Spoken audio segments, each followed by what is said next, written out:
Mayan said that 4 worlds existed before this present world that we live in now. As a matter of fact, the Mayans refer specifically to this world, or I should say, they say that this world, which is the 5th sun, will come to an end, a drastic end, in the year 2012 on the 21st day of December. I'm just telling you what the Mayan calendar said. The Mayan calendar, now this is not a calendar that you get when you go at Super J and JQs, when they, it's the end of the year and they say take a calendar. They call it a calendar, but as I said again, there's no codes in those calendars or almanacs you get in the store. This is a coded manuscript, specifically showing you the revelation, especially on an astronomical level. So now, the fact that they have predicted so many other events, I just gave you one as an example, the alignment on the 5th of May. So if these individuals now, who are so highly scientific, who have built so many monuments that are clearly works of art, geniuses, mathematical geniuses specifically, these individuals, the Mayans now, they actually could literally, what you would say, recognize stars that I should not say we, that modern science have only recognized again maybe the last 70 or 80 years. How is this? Because remember the Dogons, the Dogons from West Africa. Remember the Dogons could see the star Sirius, Sirius B. Sirius is the brightest star. I will show you Sirius. Sirius is the brightest star in the heavens. Yet still Sirius is really 2 stars. One of them is a dwarf star. You cannot really see it with your so-called naked eyes. But yet still, Sirius now has already been mapped on the walls of Africa by the Dogons, by the Bozos. The Bozo is a tribe, believe it.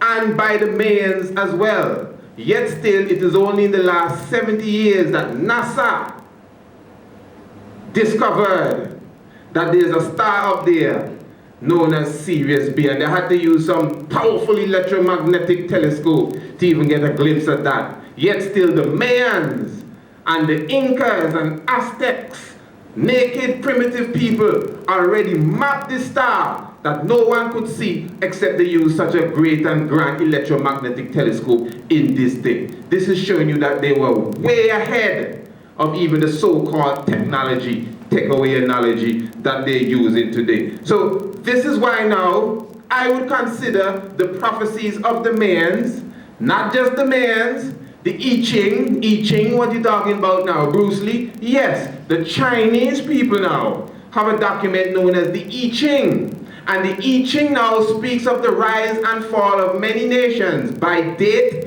and by name. The rise of the and fall of Greece, the Romans, Babylon, all of these things have already been written in the I-Ching. The I-Ching now, this is in China, literally as a calendar itself, as such, also comes to its end at a specific date. 2012, the 21st day of December. So when we look into the Sumerians, this is in Babylon, they speak of a 10th planet that is supposed to pass through the solar system and cause havoc to this planet, and they have a date next to it, 2012, the 21st day of December. Now, what I'm just showing to you, my brothers and sisters, there's nothing that I'm putting to you at this point that is religious in any form. I'm clearly showing you from credible scientists, whether you accept them as scientists or not, showing you a specific prediction. These literal civilizations, some of them were miles away. The Aztecs and the Incas, they're on this side of the world. The I-Ching is on China. That's literally halfway around the world. And some of these television programs, cartoons, I'm sure everybody watch cartoons.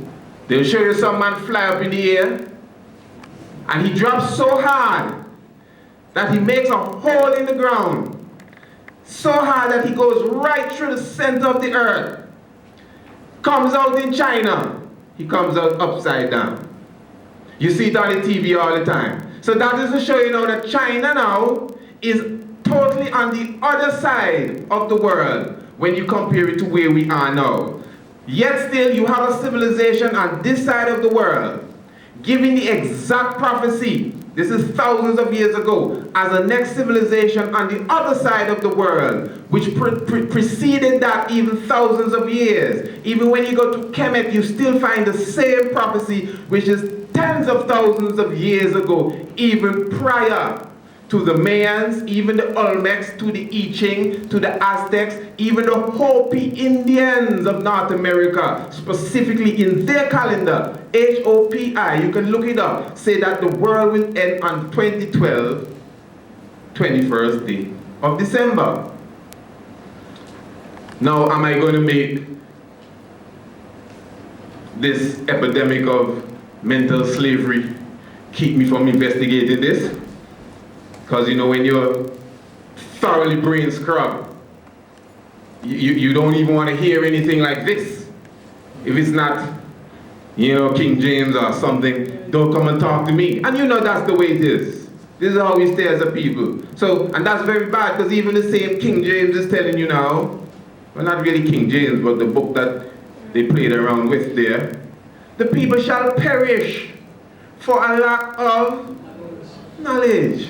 Knowledge, just not even understand.